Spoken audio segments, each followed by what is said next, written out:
Sans plus tarder, nous allons nous mettre debout pour prendre l'écriture dans 2 Rois chapitre 4. Premier verset au 7e.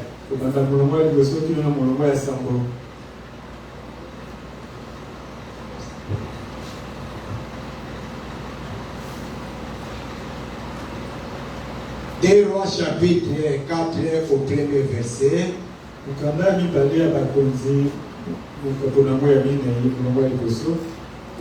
La Bible dit, une femme d'entre les femmes des fils des prophètes cria à Élisée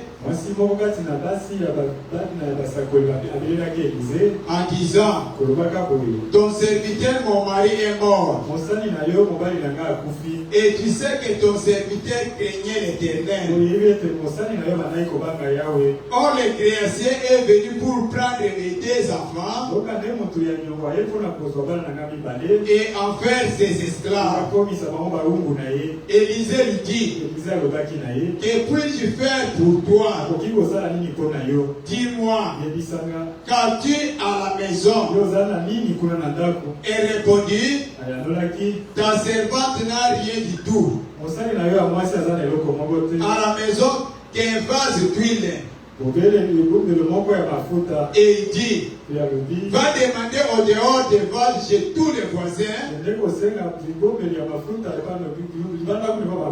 des vases vides, et n'a demandé pas un petit nombre. Quand tu seras entré, tu fermeras la porte sur toi et sur tes enfants. Tu verseras dans tous ces vases et tu mettras de côté ceux qui seront pleins. Alors elle les quitta, elle ferma la porte sur elle et sur ses enfants. Ils lui présentèrent des vases et elle versait. Lorsque les vases furent pleins, elle dit à son fils, présente-moi encore les vases. Mais il lui répondit, il n'y a plus de vases. Et l'huile s'arrêta. Elle alla les rapporter à l'homme de Dieu. Et il dit, va vendre l'huile et paye ta dette. Et tu vivras toi et tes fils de ce qui restera. Dieu ajoute la bénédiction à la lecture de sa parole. Amen. Nous verrions toujours l'homme de Dieu Élisée L'homme qui avait reçu la double portion de l'esprit qui était sur Élie. Et mardi, nous avons vu quand Joram et Josaphat et les rois de Dom sont venus auprès de lui pour que les prophètes entrent en onction. Il a fait appel à un chanteur.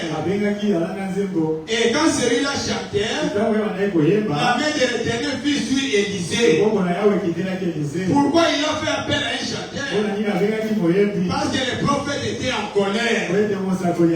Pour apaiser sa colère, il fallait qu'il chante et puisse chanter. Et le prophète dit, des fois les cantiques fait descendre Dieu dans l'église. Mais ici nous voyons cette femme. Elle avait un problème. Elle était élevée. Son mari était mort. En lui laissant une grosse dette. Mais elle était dans l'impossibilité de payer cette dette. Nous la voyons venir auprès de l'homme de Dieu pour lui dire, ton serviteur, mon mari est mort. Mais il y a un créancier qui est venu. À cause de sa dette, il voulait prendre mes 2 enfants pour avoir des esclaves. Et puis je fais à ce sujet. Alors le prophète lui dit, tu dans ta maison. Et il a dit, je n'ai qu'un peu d'huile. Mais c'est insignifiant. Le prophète lui dit, va dans ta maison, demandez de voir du vide. Entre toi et tes enfants, prends les petites huiles là, versez cela dans des vases. Et la femme n'a pas discuté. Parce qu'aujourd'hui, quand nous écoutons la parole, nous aimons beaucoup les matériels. Or que nous aimons que les matériels est dans la parole. Le prophète ne lui a pas donné de l'argent, mais le prophète lui a donné la parole de Dieu. Quand elle a obéi à la parole de Dieu, la parole a produit des miracles. Ce n'est pas Élisée qui a produit des miracles, mais c'est la femme avec la parole qui a produit des miracles. Les petites huiles là s'est transformée en vase et en tonneau. Qu'est-ce qui a fait ça? C'est l'obéissance à la parole. Et même avec nous bien-aimés, regardez cette femme. Les prophètes n'ont pas dit ainsi que le Seigneur. À ce temps-là, il n'y avait pas de Bible pour vérifier la parole.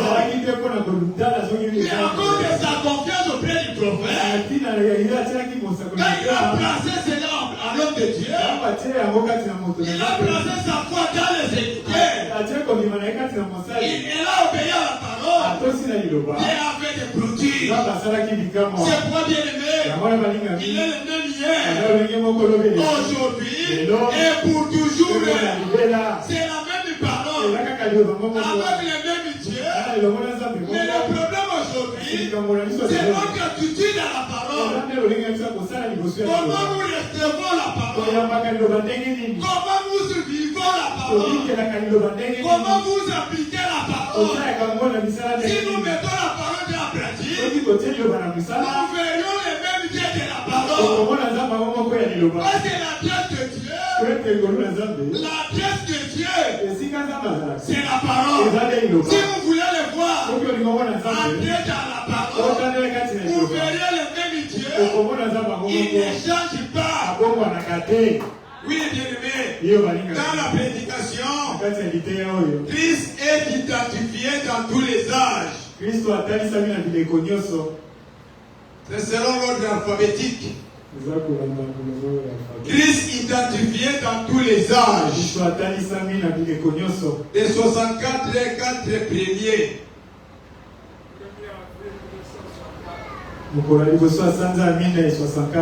Mais par date, vous tomberez sur une autre prédication. Allez sur l'ordre alphabétique. Paragraphe 17. Le Saint-Esprit est timide. Très timide.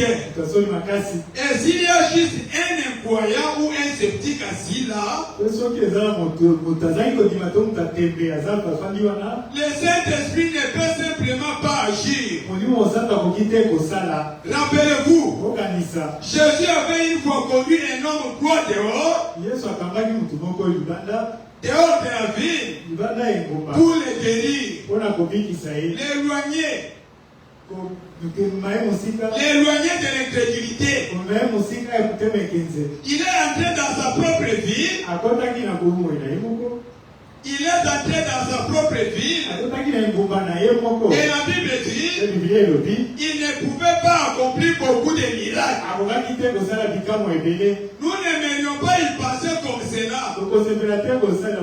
Mais c'est ce que dit la Bible. Il ne le pouvait pas. Voyez, il ne peut rien faire contrairement à votre foi. Il vous faut croire cela. Quelqu'un me parlait souvent disant, Frère Branham, peu importe ce qui peut se passer, je ne crois pas cela. Eh bien, ce n'est pas pour ce genre de personnes. Ce n'est pas pour les incroyants. C'est uniquement pour les croyants. Ceux qui croient. Tout est possible à celui qui croit. Les incroyants ne reçoivent rien. Et comme ils ne croient rien, ils ne reçoivent rien non plus. S'ils reçoivent juste une théologie froide, c'est ce qu'ils obtiennent. Mais ceux qui croient en Dieu et qui croient que Jésus-Christ est tout aussi réel aujourd'hui qu'il était autrefois, c'est ce qu'ils reçoivent. Qu'il vous soit fait selon votre foi. Dieu marche avec celui qui croit sa parole. Si Dieu est incrédule à la parole de Dieu, tu ne verras jamais les miracles de la parole. Jésus est entré dans son propre village. Et ses frères l'ont dit, là-bas dehors, tu as fait des miracles. Tu as accompli de grandes choses. Mais maintenant, tu es dans ton village. Fais quelque chose que nous voyons. Après cela, nous allons croire. Et la Bible dit, Jésus n'a rien fait. À cause de quoi? À cause de leur incrédulité. C'est pourquoi nous avons toujours dit que l'incrédulité n'arrête jamais Dieu. Que l'incrédulité arrête tel incrédule. Si vous êtes incrédule à la parole, tu ne verras jamais la main de Dieu. Et non, ma Dieu, même si Dieu descend, on perd des miracles. Je ne croirais jamais. Branham lui a dit, cela n'est pas pour toi. Les miracles est donné à celui qui croit. Ce n'est pas le croyant qui suit les miracles, mais c'est les miracles qui suivent les croyants. Parce que Paul dit, nous étions dans les morts, sans Dieu, sans promesse, sans cité d'Israël. Mais par la mort de Christ à la croix, nous qui étions loin, Dieu nous a rapprochés. C'est par grâce que vous êtes sauvés. Comme est sauvé, c'est un miracle. Les saluts, c'est la plus grande miracle. La guérison divine, c'est un miracle de se faire. Mais les saluts, c'est un grand miracle dans la Bible. Parce que le prophète dit, celui qui est guéri aujourd'hui, demain il peut tourner encore malade. Même Lazare, Jésus l'a ressuscité. Lazare n'est pas avec nous aujourd'hui. Lazare est mort. Mais celui qui a la vie éternelle, celui qui est sauvé, Jésus qui dans l'éternité. Dieu ne fait jamais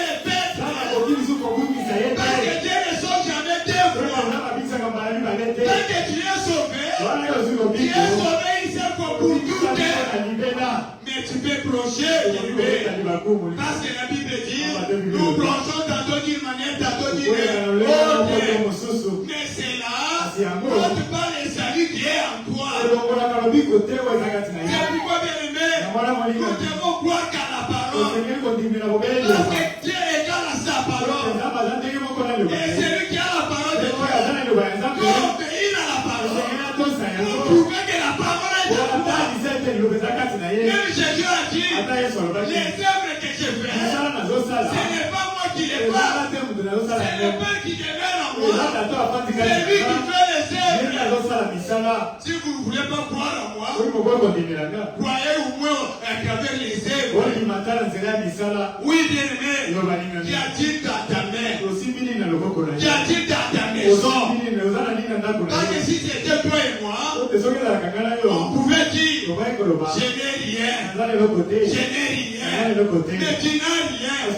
Égal à rien. Tu ne recevras rien parce que tu n'as rien. Tu dois faire quelque chose pour que quelque chose en suive. Parce que nous sommes des plaintifs aujourd'hui. Et le prophète dit les plaintes là diminue la foi. Il faut brandir la foi, parce que tout est possible à celui qui croit. Si tu crois, tu verras la main de Dieu. Et Dieu n'est pas loin de toi. Dieu c'est la parole qui est à toi. Et quand nous venons à l'église, chacun de nous vient avec une portion de Dieu. Et quand nous rassemblons, nous formons le grand Jéhovah. Dieu parmi nous. Dieu même en nous. Nous sommes dans la prédication. Qu'a-t-il dans ta main? Qu'a-t-il dans ta main? Parce que tu veux voir quelque chose. Mais qu'a-t-il dans ta main? Le 55 juin 11. Qu'a-t-il dans ta main? Paragraphe 28. Eh bien, peu importe ce qui était prêt, Dieu pouvait utiliser n'importe quoi. Dieu aurait pu utiliser un buisson, mais Moïse tenait quelque chose à main. Il a dit, c'est un bâton. Il a dit, jette-le par terre. Et il a jeté par terre. Et alors, ça s'est transformé en serpent. Il a ramassé par la guerre. C'est redevenu une verge. Et par cela, Dieu montrait à Moïse ce dont il était capable. Qu'il était toujours le Dieu vivant. Il pouvait prendre une chose naturelle et à changer cela à une chose surnaturelle. Oui, bien aimé. Il pouvait faire tout ce qu'il voulait. Parce qu'il était Dieu. Moïse a ramassé ses bâtons, a couru prendre sa femme, et il a fait asseoir sur un millet. Elle a mis un enfant sur chaque ange. Il a pris un vieil âne par les brides, a tenu un bâton à main. Et le voilà descendre en Égypte pour libérer 2 millions de gens. Moïse, Dieu lui a dit, qu'a-t-il entre tes mains?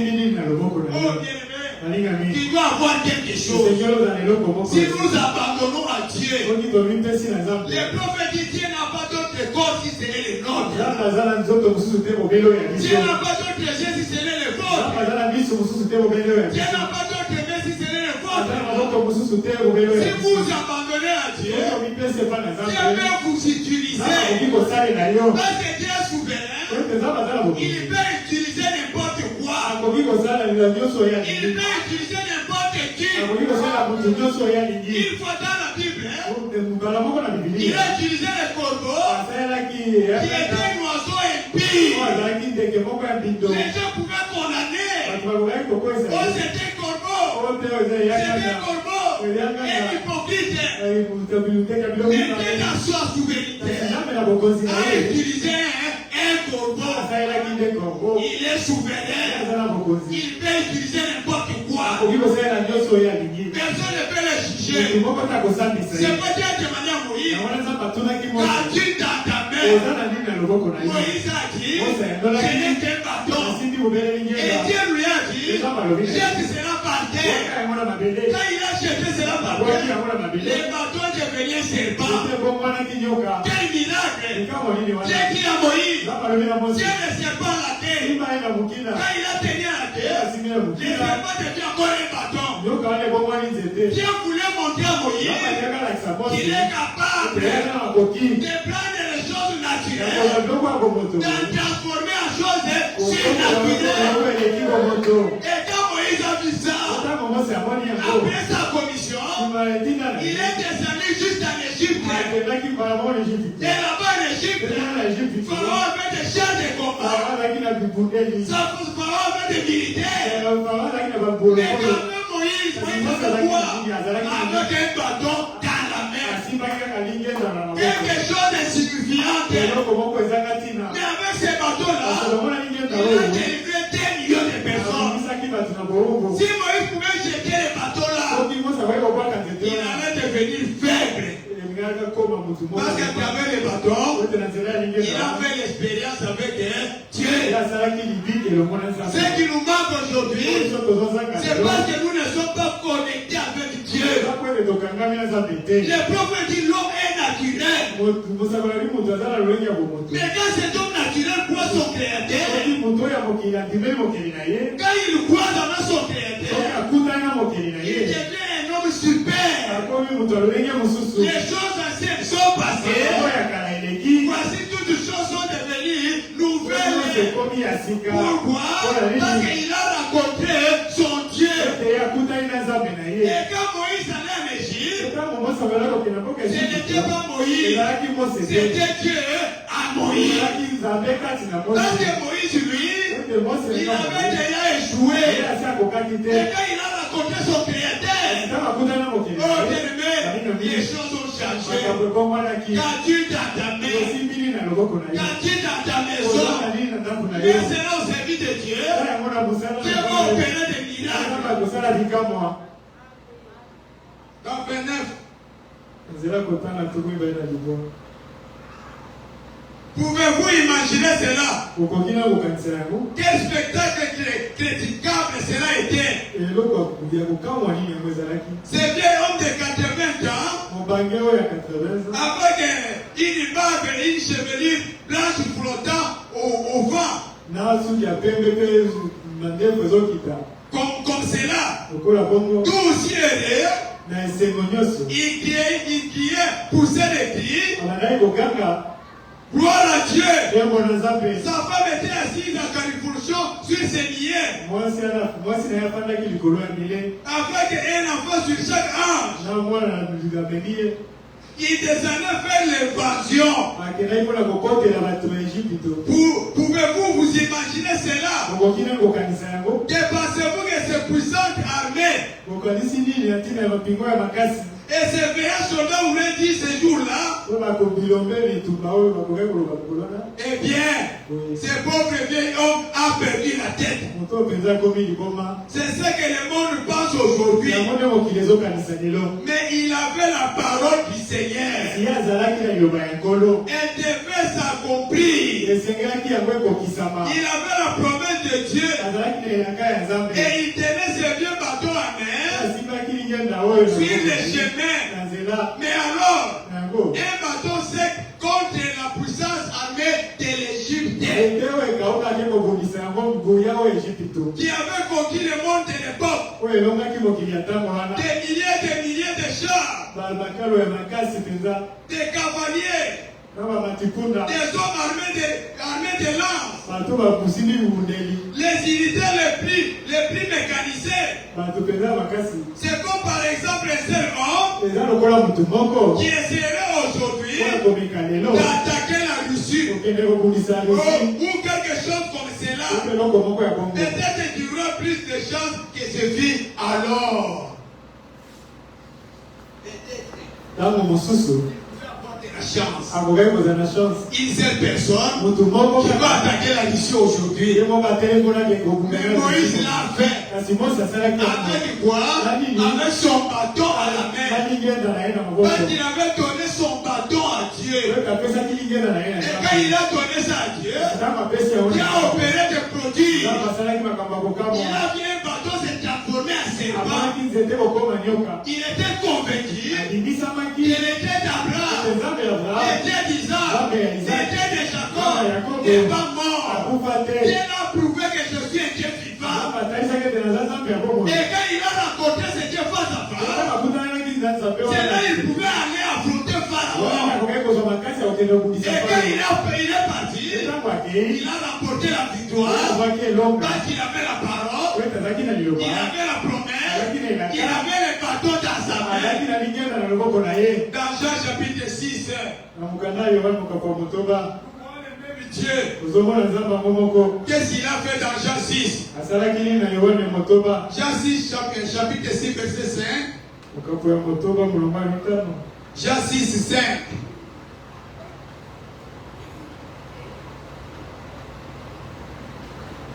Ayant levé les yeux, et voyant qu'il était une foule venait à lui, Jésus dit à Philippe, où achèterons-nous des pains pour que ces gens aient à manger? Il disait cela pour l'éprouver, car il savait ce qu'il allait faire. Oui, bien aimé, nous avons un Dieu qui connaît la fin avant le commencement. Avant que le problème arrive, il donne déjà la solution. Avant que la maladie vienne, il envoie d'abord la guérison. Bien aimé, même du temps de Jacob, la Bible dit, il y avait la famille partout dans le monde.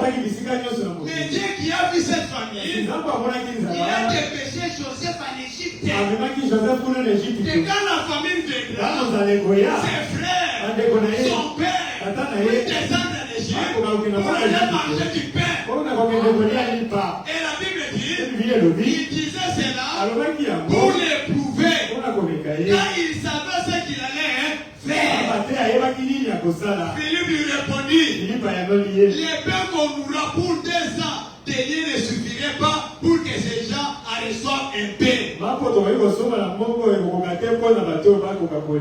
Un de ses disciples, André, frère de Simon Pierre, lui dit, il y a ici un jeune garçon qui a 5 pains d'orge et 2 poissons. Mais qu'est-ce que cela pour tant de gens? Jésus dit, faites-les asseoir. Il y avait enseigné beaucoup d'herbes.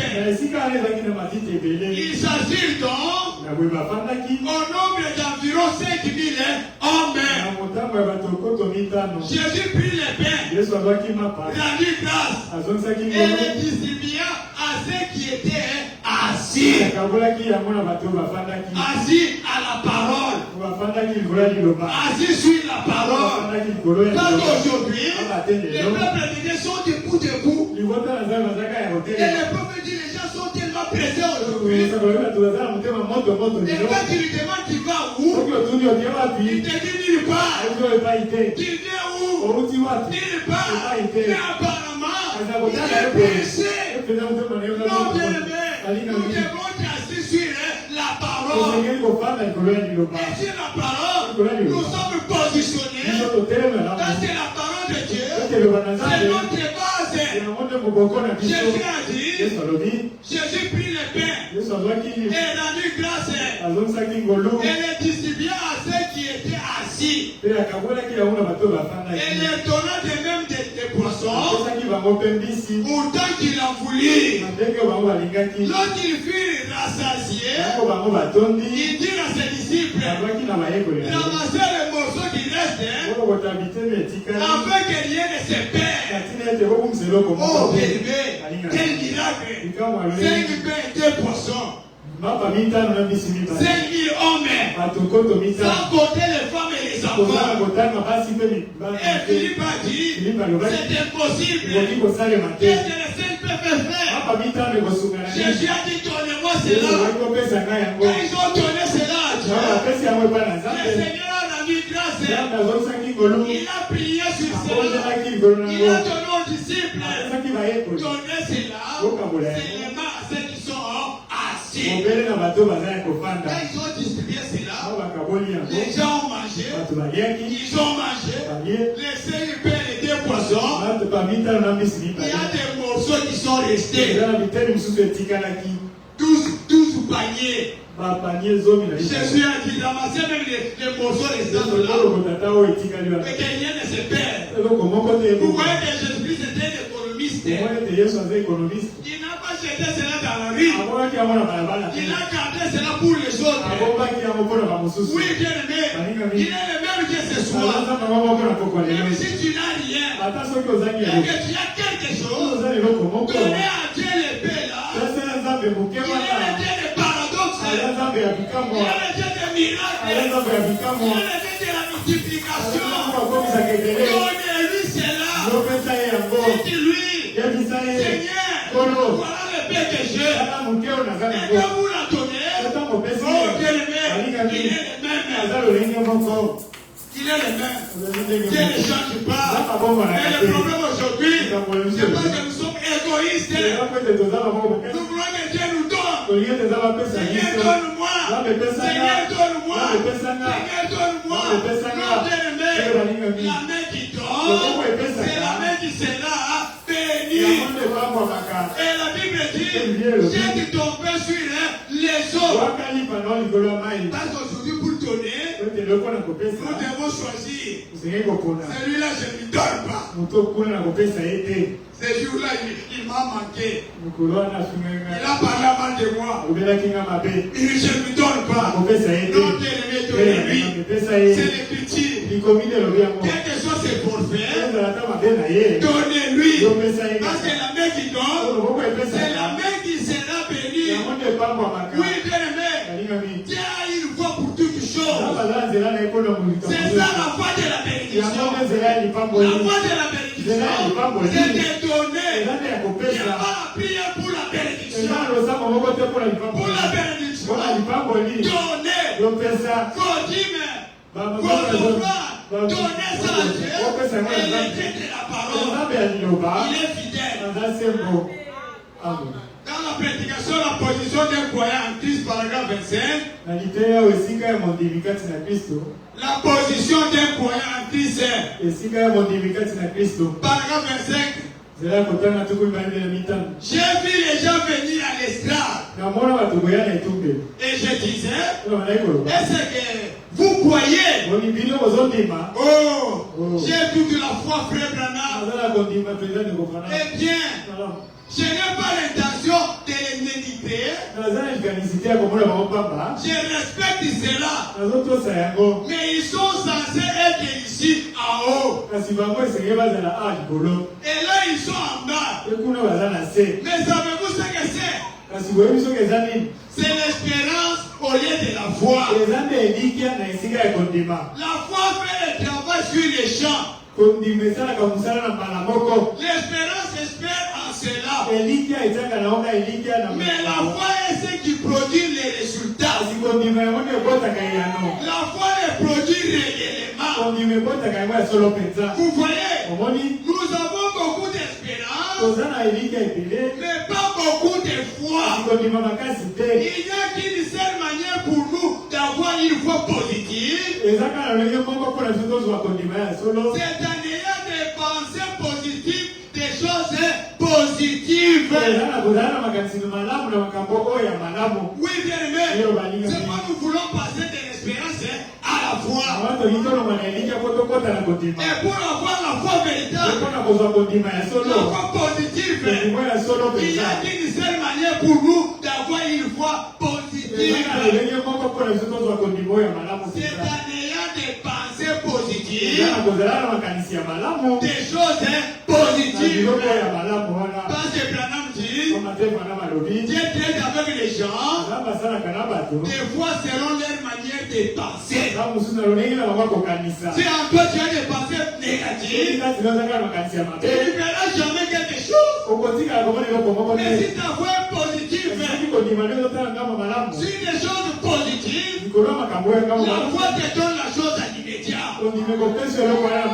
Pas l'espérance.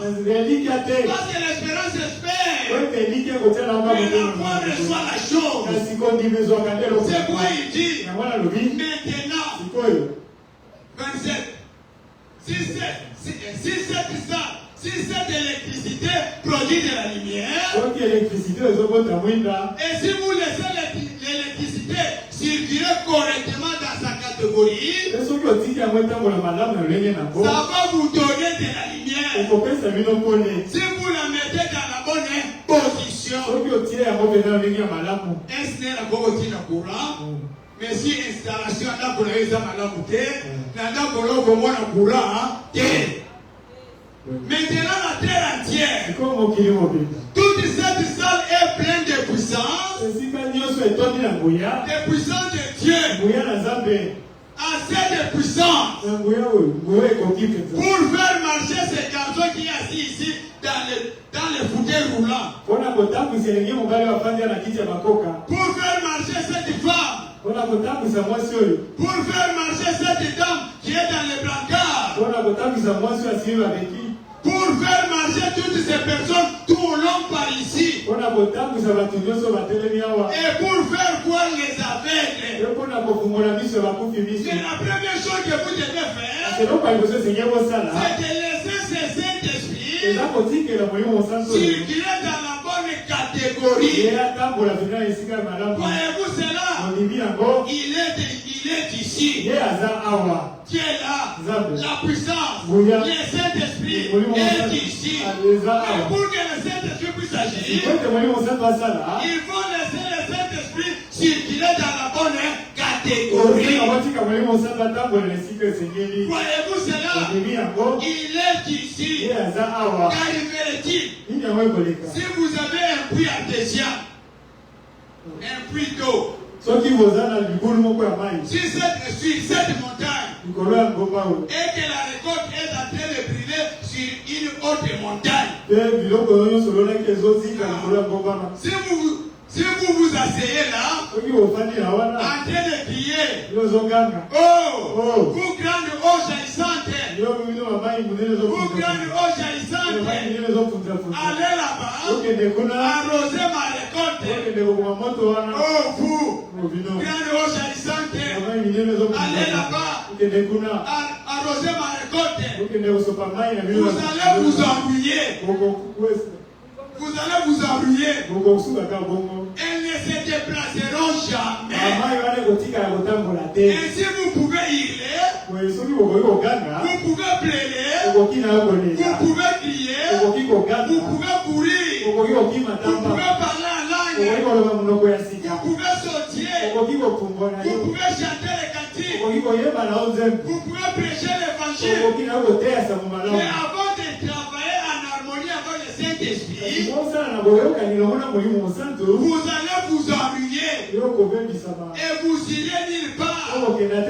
C'est vrai. Voyez-vous cela? C'est vrai. Mais écoutez maintenant, cette eau va arroser cette récolte ici. Si vous travaillez en harmonie avec les vraies lois de la gravitation, cela va tirer cette eau juste par là et arrosera la récolte. Si vous travaillez en harmonie avec les lois de la gravitation, cela va arroser la récolte. Cela va couler. Mais vous ne pouvez pas les faire sauter jusque là.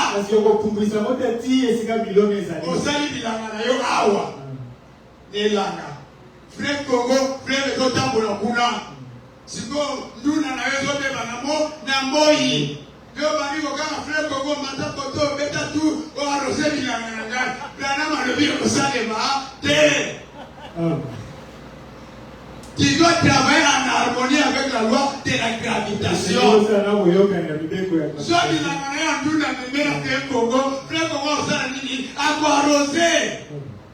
C'est ce que nous faisons. Nous sommes loin de la parole. Nous sommes loin du Saint-Esprit. Nous sommes loin de la parole pour s'agir. Ça ne peut pas se faire. On fait comment ça fait. Ça ne se fera pas. Il doit travailler en harmonie avec la loi de la parole. Parce que la loi de Dieu, c'est la parole. Et Dieu est faible dans sa parole. Il vous lui dit, Seigneur, qui a fait, voici, et aussi avec moi, qui a donné la scène là, il verrait qu'il est le même. Parce que Dieu a bien établi selon sa loi. Et quand tu travailles selon la loi de Dieu, Dieu n'est pas la prière. Parce que Dieu voit que sa parole. Et moi Jésus a dit, si ma parole demeure à court, Dieu va tout ça le bouger. Cela vous sera accordé. Mais à condition que la parole demeure d'abord en vous. Alors, si la parole n'est pas en toi, ne demandez pas. Qui va demander? C'est celui qui a la parole. Qui demande? C'est la loi de Dieu. C'est l'ordre de Dieu. Mais c'est même d'avoir la parole. Si tu as la parole, maintenant tu as l'accès de demander même l'avion, même la voiture, tout ce que tu veux. Si vous l'étudiez, vous verrez cela s'accomplir. Mais si en toi il n'y a pas la parole, pourquoi demander au pasteur, Dieu ne me bénit pas, Dieu ne me bénit pas, vérifie ton cœur et que tu travailles en harmonie avec la parole. Parce que Dieu est le même bien-aimé. Nos frères de l'Ancien Testament n'avaient pas tout de la parole. Nos frères de l'Ancien Testament ne connaissaient pas même les noms de Dieu. Nos frères de l'Ancien Testament n'avaient pas le Saint-Esprit. Mais regardez ce qu'ils ont fait. Nous qui avons la totalité de la parole, nous qui connaissons les noms de Dieu, nous qui avons le Saint-Esprit, alors nous faisons marche arrière. Hébreux chapitre 11 dit quoi? Hébreux 11.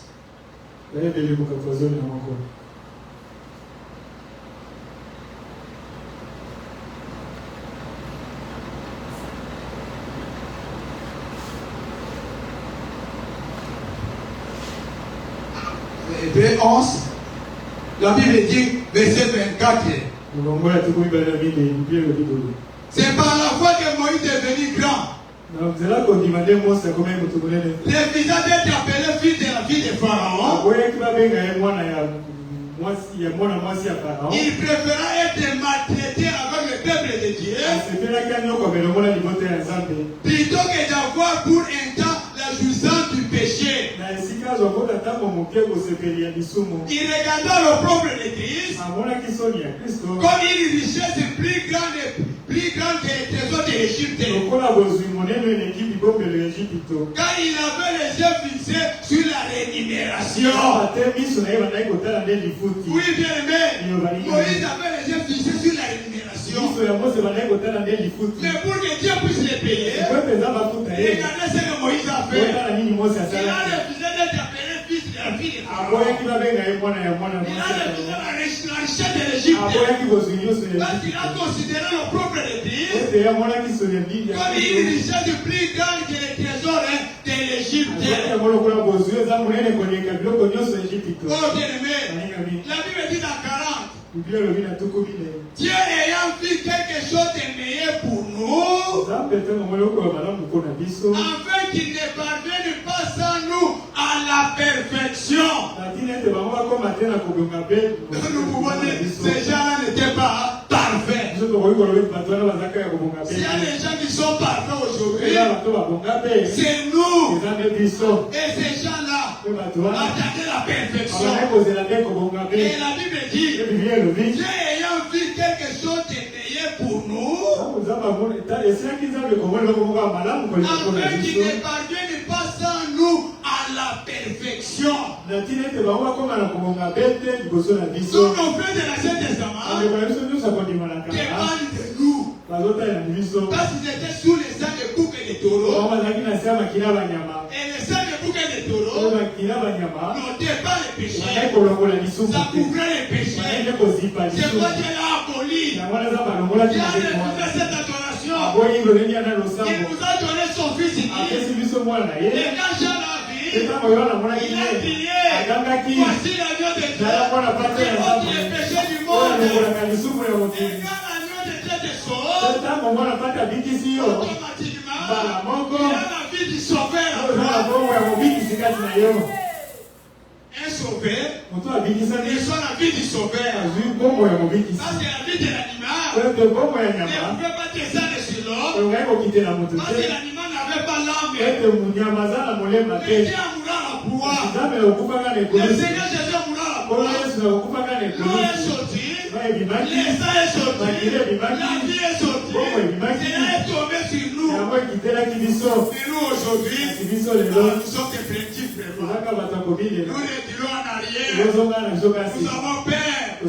Nous pensons que c'est comme Élisée nous surpasse. C'est comme Moïse nous surpasse. Aussi longtemps nous sommes plus que ces gens-là. C'est pourquoi Branham a prêché notre position en Christ. Les chrétiens ne connaissent pas leur position. Qui êtes-vous, ma sœur? Nous sommes des fils du roi. Nous sommes des fils du roi. Quel que soit le problème, quelle que soit la difficulté, nous avons un Père céleste qui prend soin de nous. Ne regardez pas l'homme. Ne regardez votre Père.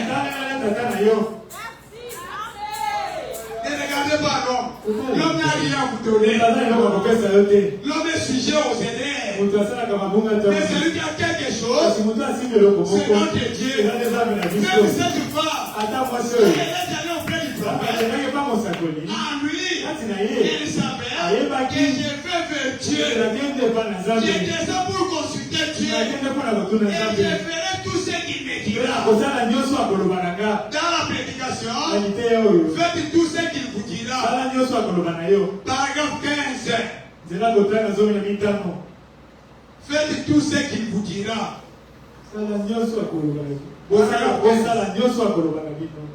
C'est encore là un bon enseignement ce soir. Faites tout ce qu'il vous dira. S'il vous dit de vous préparer à mourir,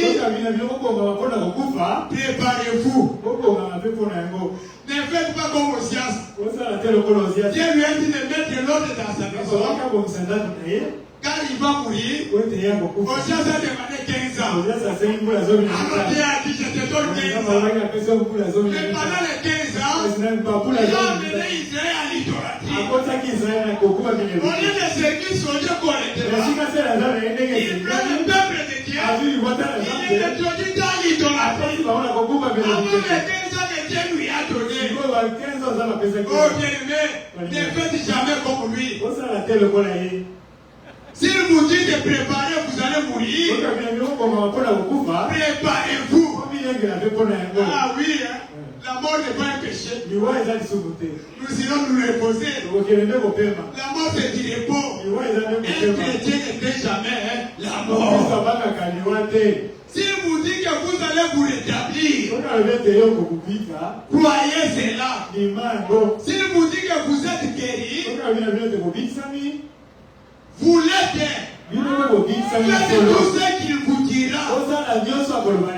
Ne pas croire cela est un péché.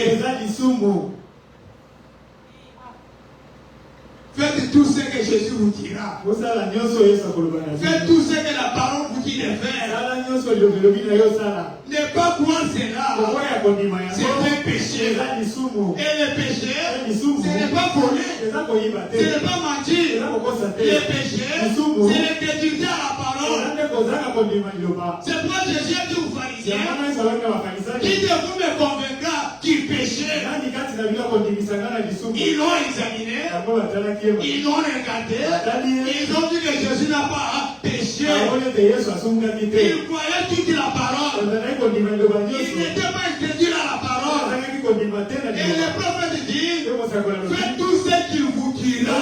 Ne pas croire cela, c'est un péché. Eh bien, combien c'est merveilleux de le voir. Quelle réponse là à sa mère? À sa mère. Quelle réponse à sa mère? Qu'y a-t-il entre moi et toi? Mon air n'est pas encore fini. Mais immédiatement, la mère, sachant que vous ne pouvez pas demander quelque chose à Jésus qu'il vous déçoive, a dit tout ce qu'il vous dira, faites-le simplement tel qu'il le dit. L'obéissance vaut mieux que les sacrifices. Et l'observation de sa parole vaut mieux que la graisse des béliers. Faites tout ce qu'il vous dira. Ne pas croire cela, c'est un péché. Marie connaissait qui était Jésus. Il n'a pas discuté avec la réponse de Jésus. Elle est allée dire à l'organisation de la fête, faites tout ce qu'il vous dira. C'est pour le prophète dit, tout ce qu'il vous dira, faites-le simplement tel qu'il le dit. Oui, bien aimé, la mère sachant que vous ne pouvez pas demander quelque chose à Jésus et qu'il vous déçoive. A dit, tout ce qu'il vous dira, faites-le simplement. Il est le même Dieu bien-aimé. Obéissons à la parole, parce que l'obéissance à la parole vaut mieux que les sacrifices, vaut mieux que les dîmes et les offrandes. Et l'observation de sa parole vaut mieux que la graisse des béliers. C'est quoi cette dame? Quand elle a obéi à la parole a fait des miracles. Que Dieu vous bénisse.